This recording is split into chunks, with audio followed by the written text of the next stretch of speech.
Hi BookTube. I'm here today to do my reading wrap up for the Reading Rush Readathon. Alliteration, I like it. I'm doing it on a Monday instead of my normally weekly wrap up on Sunday because I did want to include that last day of the readathon on Sunday because I tried to do 7 books in 7 days, and I was able to meet that goal.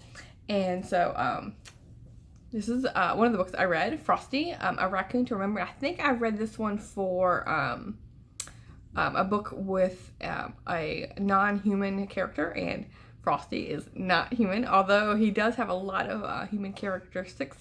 I really liked it. This was about a forest ranger who was working at the Big Basin National Park in it's near San Jose, in between San Jose and Santa Cruz. I've actually been there. It has lots of redwood trees, and so she comes upon Frosty the raccoon because there's a tree that fell on his family, and so he was the one that made it out, and this little boy saved him and gave it to the ranger. And so she raised him until he come of age to leave, her nest of sorts. And so it takes part in Big Basin, and then when he gets a little bit older, she has an opportunity to go down to Southern California at a orange tree orchard. And so she goes down there, and he has a ball. So you get to see him in interacting with the forest and where he was born, and then you also get to see him in a different environment, which I thought was nice to see, because raccoons are very smart, and they can live almost anywhere, which is really cool. So yeah, this was has a bunch of illustrations on it. These line drawings. Does it say who it was illustrated by? Let me just see. Line drawings by Jennifer Owings Dewey. And I forgot to mention, the author's name is Harriet E. Weaver, and she was one of the first, or if not the first, forest ranger. But when this was written in 1973, and so I'm not sure if this was the first originally published or not.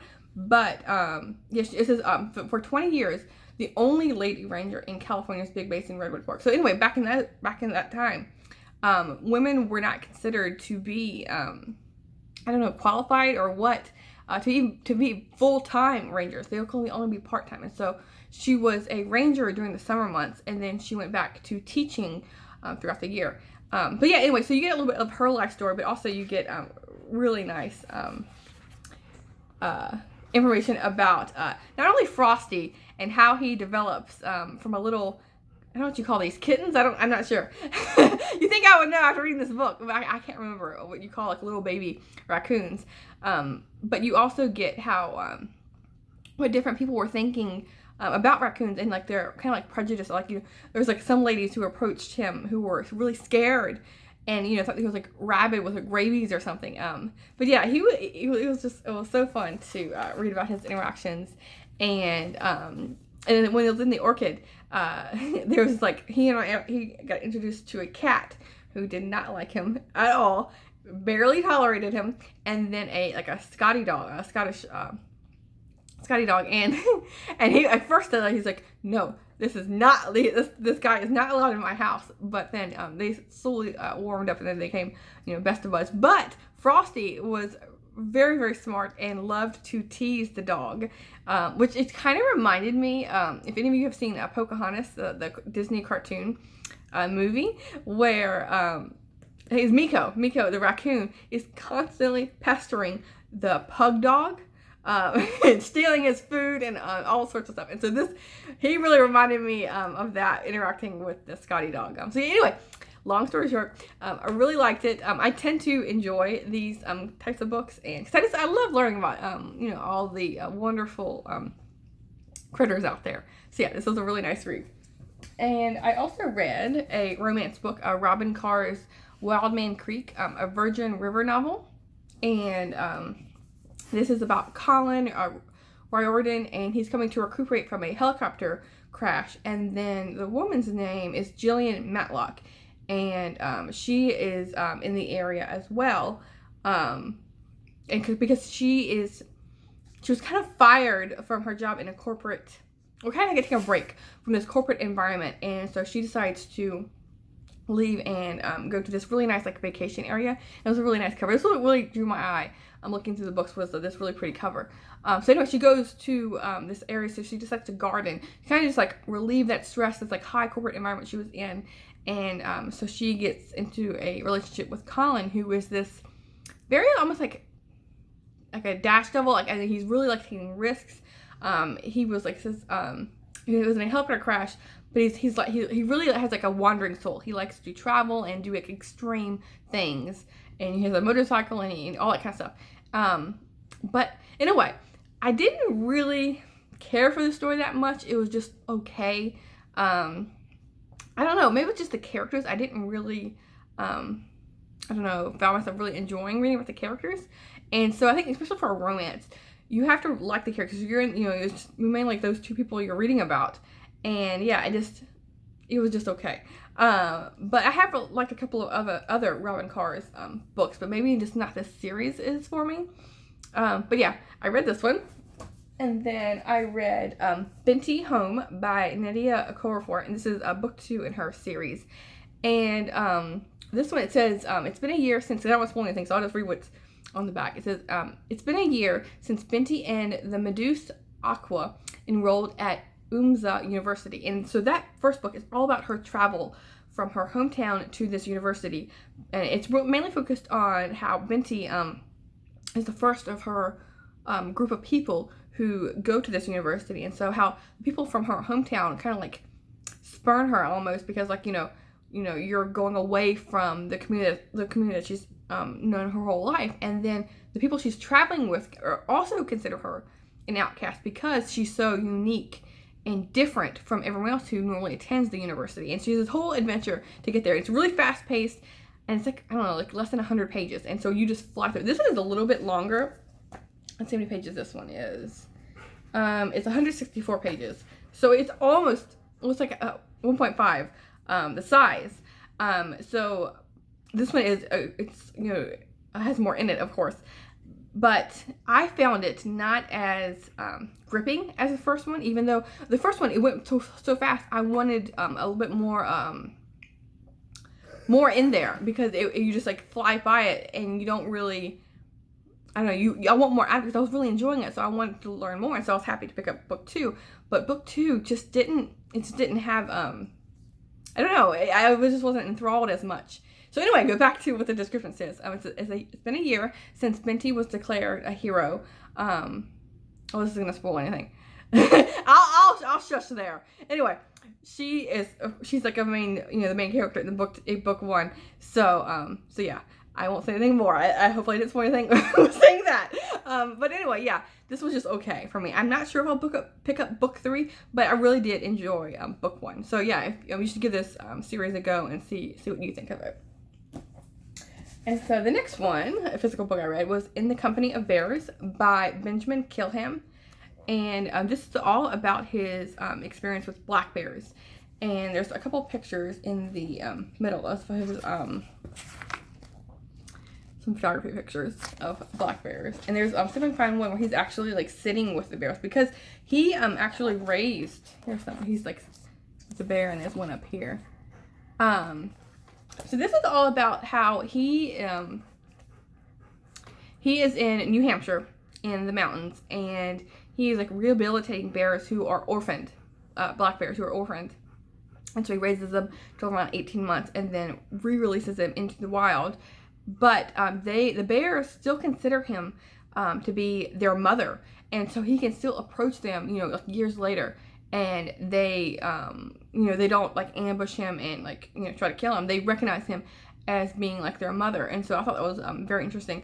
And this covers, let's see, because they have a walking with, it's all about like the language is the language of bear, like how their society works. How they develop as cubs. Let's see, the social code of cognition. What can bears learn and what do they know, and then the last chapter is like from black bears to giant panda bears. So it's all about the different types of bears. And so yeah, I really like the information in this. I haven't read a book solely talking about black bears. I read one last year earlier this year on grizzly bears, which was very interesting. These are not the same as grizzly bears. These are a lot more, I don't know, docile. They're not as like testosterone-filled, aggressive bears like the grizzly bears are. So anyway, I really like the information in this, but it didn't exactly tick the boxes that I wanted it to. I don't know. It was like I wanted his experiences with, you know, raising, especially from them being cubs. I wanted to know, you know, how the cubs were developing, and you know, how he, you know, and the changes they made, and how he, you know, maybe had a hard time letting go of them, putting them back in the wild, and the kind of their progress is what I wanted to know from like cub to old age. But it didn't really capture that in this book. I know he's written a couple other ones, so maybe, the other ones talk about that. But yeah, this had little snippets of that. So like I was so excited when I got to those little parts in the book, but the whole chapters weren't about that. It was all about, you know, the cognition of bears and the psychology of bears and that kind of thing, which I enjoyed, but it wasn't exactly what I picked this book up for, if that makes sense. And also, while I did find his story interesting, he is dyslexic, and he talks quite a bit about how he had a hard time getting an education because so much of it, you know, textbooks and everything, are word-based, language-based, and he is much more like a hands-on learner. He likes to think things through kind of slowly. And so he talks, throughout this whole book, he talks about that, which I found interesting at first, but I feel like I want to give me more of the bears. But yeah, this was good. Not great, but good. And then I also read the illustrated version of A Brief History of Time by Stephen Hawking. I don't have it's just a plain black cover, so I showed you that. And this is illustrated, so it can help you understand, you know, all of the complex topics in this book. There's a bunch of like diagrams and pictures. And there's like, you know, historians and all of that. And so this, I would say, is more of a kind of a basic science book in a way. Like, take all your science, like your science classes, and this is basically it. But it's told in a very informative and easily readable way. You know, it's not like, you know, boring like 6th grade science book. I really liked how he presented the information. It includes all sorts of things about the brief history of time. It was about the universe, you know, from like the Big Bang, black holes, stars, all the different scientists who were involved. So yeah, it explains like, you know, atoms and, you know, neutrons, electrons, all that kind of stuff. What you would think is in a science book, is mostly encapsulated in this book. So if you want a brief introduction to science, then you can't go wrong with this one. I'm sure you can find it almost anywhere in your library or bookstore, and yeah, it's well worth the time. It's pretty short too. Like my copy with the illustrations is somewhere around 230 pages. So yeah, it's super duper fast, and yeah, if you found with illustrations, that helps too. And I also listened to a bit of it on an audiobook at work, and yeah, I don't think it was too complicated for me to grasp any of the topics, even listening to it on audiobook without seeing the pictures or grappling with the text. So yeah, there's that one. And then I have 2 more because it's 7 books. This one is in another nonfiction, Martha Gellhorn's The Face of War. And this, I've been meaning to read this for a while, and the reason I decided to read this now instead of, you know, before or, you know, later in the future is because there's a book, I think it's called Love and Ruin, by Paula McCain, and I really liked her other book, and so this one, her new book, is about this woman, Martha Gellhorn, and Ernest Hemingway, because she was the 3rd wife of Ernest Hemingway. But in this book, you know, all about, you know, her travels, and she goes to all the different wars of her era, basically. The Spanish War, the World War II, the Vietnam War. And so, yeah, she travels like basically anywhere from, she reported for 60 years. And so it kind of also mentions a bit of her life in here. Because she tried her best to get to all of these locations, no matter what. If they told her no, she was still going to try and find a way there. And so you get a really up close and personal view of the war. And it isn't about the generals. It isn't about the different battlefields and what's happening. No, it's all about like the face of the war and like the people who are involved, especially like the victims. She spends a lot of time in these articles talking about the hospitals and like I mentioned, the orphanages, where it's just tragic. All the people, because you think about, we get like numbers of like how many people are killed, but how many people are injured, how many people are like suffering for the rest of their life. So anyway, with all that in her life, she doesn't mention Hemingway at all. It's kind of like she doesn't want to be known for that. She wants to be known for stand alone for her own work. So yeah, I want to get kind of more information on her before I read that fiction book, like historical fiction book, about her relationship with Hemingway.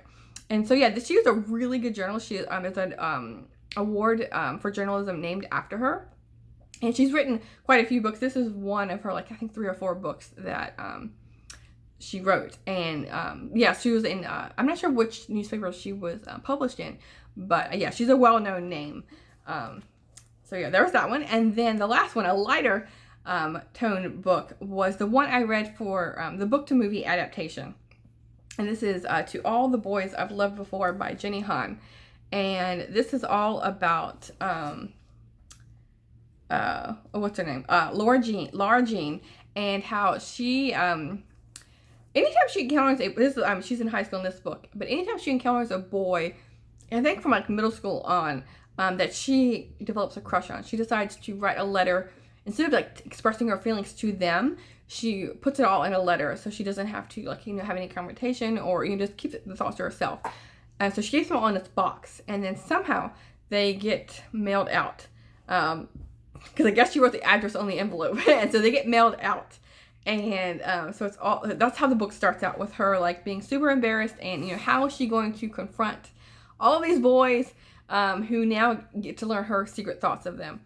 And in particular, like a boy in her neighborhood was dating her sister, who has now moved away to Scotland. And so the sister still has feelings for her sister's boyfriend or ex-boyfriend. And so in particular, she really does not want him to really know her feelings. And so he does get the letter, but she finds a scheme to kind of like counterbalance that, because she like randomly decides to pretend to be dating what was his name? I'm horrible with names.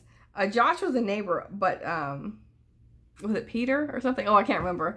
And of course I watched some of the movie too. What do I think? But yeah, the other boy. So she's kind of like this like fake relationship with him, just so the neighbor doesn't get too suspicious of her with that letter. So yeah, anyway, the book was written okay. It wasn't my favorite YA at all. It was just okay for me. The writing was just, I don't know. I think there was one point where she was like, there was like 3 sentences, and it was like, I thought I was right. Yes, I was right.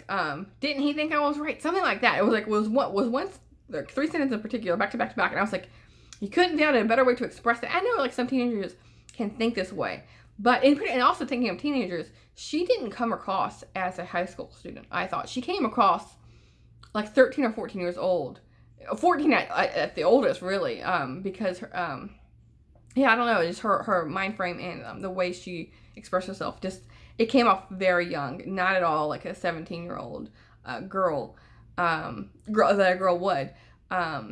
But yeah, so anyway, I read this, and then I decided to watch the film adaptation, which is on Netflix. And yeah, the book was better than the movie, because even though I thought the book was so-so, the movie I didn't like at all. And so that I watched the first like 30 minutes, and then I was just like so bored, because the acting I thought was really bad. Like her face and all of them weren't really expressive, and they didn't have much emotion, and it was so slow, like the dialogue and everything. They were just like, I don't know, the pacing felt really off. And so yeah, I watched the first 30 minutes, and then I skipped ahead. Let's get to a different scene. And I kept doing that, and I was like, yeah, I don't know if it was just my mood or what, but yeah, I was just not up for watching that movie. But I did watch like 40 minutes of that's like half. And yeah, I just wasn't my just wasn't suited for me. So yeah, I'm happy to have read it, just so I have an opinion of this book. Because I know it made its rounds when it was when the series was being published, and so yeah. That was the 7th book in this readathon, and yeah, I'm happy to have read all 7 and to actually have a channel to talk about all these books, because I have participated in the booktubeathon, which was what it was called before, I think for 2 or 3 years now. So this is, I think, my 4th year, might be my 4th year participating. But actually now I can talk about my books via video. So yeah, let me know if you read any of these, and how was your I'd love to know, how was your readathon experience if you participated. I didn't I saw on Twitter, because I'm not really active on Twitter, but I was like scrolling through and I saw how people were like complaining about like their badges and whatnot. I didn't participate in that because I didn't want to give them my information. I didn't really understand the need for that, like, because they've had this readathon for quite a number of years, but we've never had to sign up for it. And so, yeah, I didn't participate in that. I didn't really care to get my badges or whatnot. I just wanted to, hit my own personal goals in this, which I'm happy to have done. So anyway, yeah, let me know how your experience was, and I'll see you soon. Thanks, BookTube.